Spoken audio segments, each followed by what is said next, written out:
Hello everyone, welcome to aspirations of life. हम सब जानते हैं, अगर किसी बिल्डिंग की नींव, उसकी फाउंडेशन मजबूत नहीं होगी तो वो बिल्डिंग बहुत ज़्यादा दिनों तक नहीं चल सकती। ठीक उसी तरह अगर हमारे बालों की नींव, हमारे बालों की रूट्स मजबूत नहीं होंगी तो हमारे बाल भी बहुत ज़्यादा दिन नहीं चलेंगे। एज अ रिज़ल्ट उनमें एक्सट्रीम हेयर फॉल होने लग जाएगा। तो अपने बालों को अच्छा बनाने के लिए, उनको ज़्यादा दिनों तक चलाने के लिए, क्योंकि हेयर फॉल तो एक प्रोसेस है, वो होना ही है, लेकिन उनको ज़्यादा दिनों तक मजबूत बनाने के लिए हम अपने बालों को कुछ नरिशमेंट दे सकते हैं। उनमें से एक मेथड है हेयर स्पा करने का।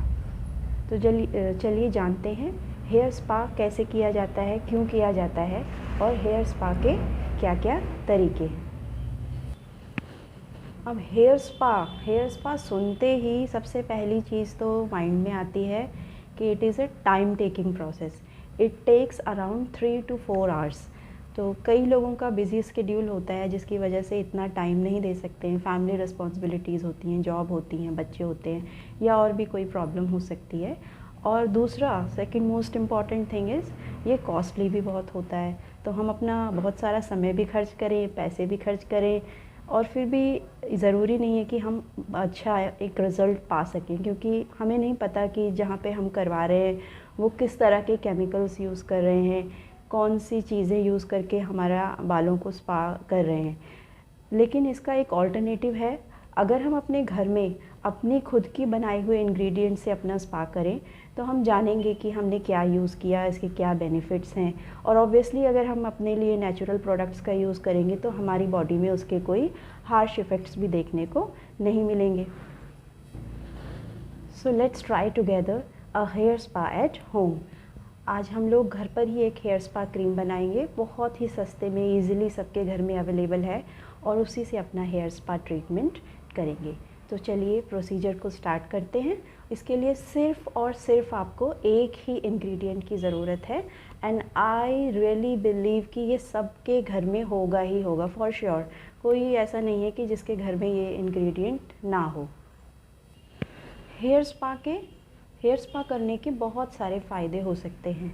उनमें से एक सबसे बड़ा फ़ायदा है, हमारे हेयर स्कैल्प में जो सेबेशियस ग्लैंड्स होती हैं, ये नेचुरल ऑयल रिलीज़ करती रहती हैं। तो आफ्टर सम टाइम ऐसा होता है कि वो ऑयल हेड की स्कैल्प में डिपॉज़िट होने लगता है, जिसकी वजह से जो पोर्स होते हैं हमारे स्कैल्प में वो क्लॉग्ड हो जाते हैं, बंद होने लगते हैं। एज अ रिज़ल्ट जो ऑयल जो बाहर आना चाहिए था वो आ नहीं पाता है, हमारे बाल ड्राई हो जाते हैं, फ्रीज़ी हो जाते हैं।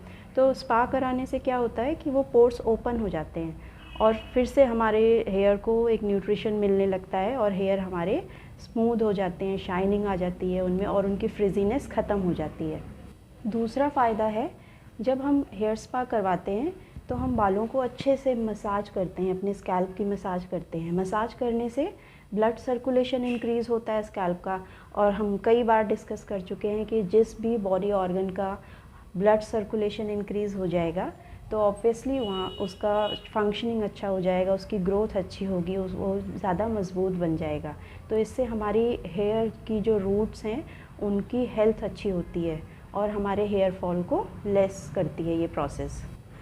थर्ड है, हेयर स्पा के दौरान हम अपने बालों को स्टीम देते हैं। स्टीम देने से क्या होता है, हमारी जो हेयर हेड की फॉलिकल्स हैं वो ओपन हो जाती हैं, और वो जो हम क्रीम अप्लाई कर रहे हैं या ऑयल अप्लाई कर रहे हैं वो सब न्यूट्रिशन को अपने अंदर ले लेती हैं, एब्जॉर्ब कर लेती हैं। और जब वो न्यूट्रिशन लेंगी तो ऑब्वियसली स्कैल्प हेल्दी हो जाएगी, और स्कैल्प हेल्दी होगी तो हमारे हेयर तो हेल्दी हो नहीं है। तो चलिए जानते हैं कि इस प्रोसीजर को करने के लिए मैं किस मैजिकल इंग्रेडिएंट की बात कर रही हूँ। इसके लिए चाहिए आपको वाइट बटर, जो हम लोग घर पर घी बनाने के लिए निकालते हैं, उसी बटर की आपको कुछ अमाउंट चाहिए। मैं यहाँ साइड में आपको दिखा दूँगी कैसे मैंने ये प्रोसीजर किया था। इस बटर को आप ले लीजिए, थोड़ा सा हल्का सा मेल्ट कर लीजिए ताकि आपको अप्लाई करने में प्रॉब्लम ना हो। अगर आपके पास वाइट बटर नहीं है घर का, तो मार्केट में बटर आता है, बट वो सॉल्टलेस बटर होता है। ध्यान दीजिएगा उसमें सॉल्ट ना हो। सॉल्ट वाला अगर आप बटर अप्लाई करेंगे तो आपके बालों को बहुत डैमेज कर सकता है, हार्म पहुंचा सकता है। इसलिए ट्राई करें कि घर का ही बटर लें, या फिर अगर मार्केट से लें तो उसमें सॉल्ट ना हो। तो सबसे पहले आपको इस बटर को थोड़ा सा मेल्ट करने के बाद अपने बालों को कोम्बिंग कर लेनी है। कोम्बिंग बहुत ज़रूरी है बिफ़ोर हेड वॉशिंग या applying anything on your head, नहीं तो बाद में फिर आपके बाल टूटते हैं तो आपको ऐसा लगता है कि यार मैंने ये अप्लाई किया इसलिए मेरे बाल टूटने लग गए, ऐसा नहीं है। तो आप सबसे पहले कोम्बिंग कर लीजिए। कोम्बिंग करने के बाद बालों को हाफ हाफ पार्टीशन में कर लीजिए, और फिर पतली पतली आपकी इसको हेयर लेंथ में आप अप्लाई करते जाइए। स्कैल्प में भी आप लगा सकते हैं, और बहुत पतले पतले बालों को लेते हुए स्ट्रैंड्स बनाते हुए आप उनमें लगाते जाएं। ऐसे ही आपको पूरा हेड कवर कर लेना है, लेफ़्ट साइड में भी और राइट साइड में भी। जब ये प्रोसीजर पूरा हो जाएगा तो आपको अपने हेड की थोड़ी सी मसाज करनी है। और मक्खन या बटर अप्लाई करते समय ध्यान रखिए कि आपको नीचे की साइड ज़रूर लगाना है, क्योंकि नीचे से ही हमारे बाल बहुत स्प्लिट्स हो जाते हैं, इनमें स्प्लिट एंड आ जाता है। तो जब भी हम ऑयल लगाएं या कोई भी चीज़ अप्लाई करते हैं अपने बालों में, मास्क लगा रहे हैं, तो नीचे की साइड भी लगाना बहुत ज़रूरी है। Once you are done with the application of butter on your hair shafts, after that आपको एक भगोने में या किसी भी बर्तन में पानी गर्म कर लीजिए। पानी इतना गर्म हो कि आपके हाथ उसको बर्दाश्त कर सकें, ज़्यादा गर्म ना हो, ल्यूक वार्म सा ही हो, गुनगुना सा पानी। उसमें एक क्लीन टॉवल डिप करिए। Towel must be very clean, उसमें बिल्कुल गंदगी ना हो, एकदम साफ़, अच्छी नई साफ़ टॉवल हो। उसके बाद उस टॉवल को डिप करके आप अपने हेड को कवर कर लीजिए। 5-7 मिनट्स तक कवर करने के बाद दोबारा से उसको पानी में डिप करिए, और फिर से अपने हेड पे 5-7 मिनट्स के लिए कवर कर लीजिए। इसके बाद आप बालों को खुला छोड़ दीजिए। बालों को आपको चोटी नहीं बनानी है, जूड़ा नहीं बनाना है। तो इससे क्या होगा, आपके बाल बिल्कुल स्ट्रेट हो जाएंगे, मतलब जैसा लगेगा जैसे आपने हल्की स्ट्रेटनिंग सी करवा रखी है। क्योंकि मेरे बाल थोड़े कर्ली टेक्सचर के हैं, या वेवी कह सकते हैं, नॉट कर्ली, मेरे वेवी टेक्सचर है बालों का। तो मैं जब भी ऐसा कुछ करती हूँ तो मेरे बाल इसके एप्लीकेशन से कुछ स्ट्रेटन हो जाते हैं।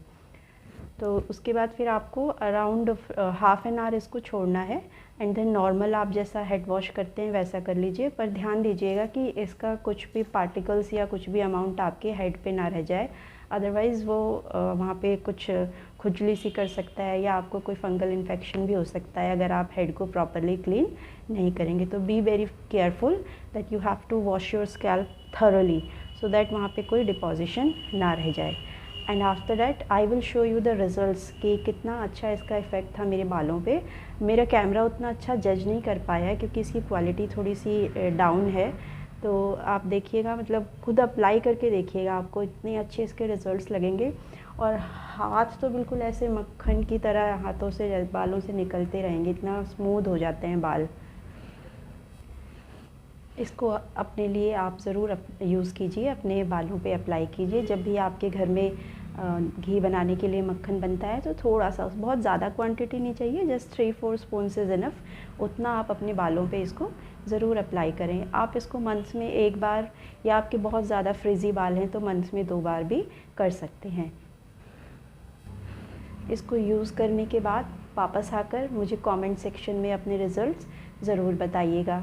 आज के वीडियो में अगर आपको कुछ भी अच्छा लगा है तो इसको अपने फ्रेंड्स के साथ, फैमिली मेम्बर्स के साथ शेयर ज़रूर करिए, so that everyone must know about these things that we should do in our daily life. और वीडियो को एंड करने से पहले लाइक ज़रूर कीजिएगा। अगर सब्सक्राइब नहीं किया है तो डू सब्सक्राइब माई चैनल। मिलते हैं नेक्स्ट वीडियो में। Till then, take very good care of yourself. Bye bye.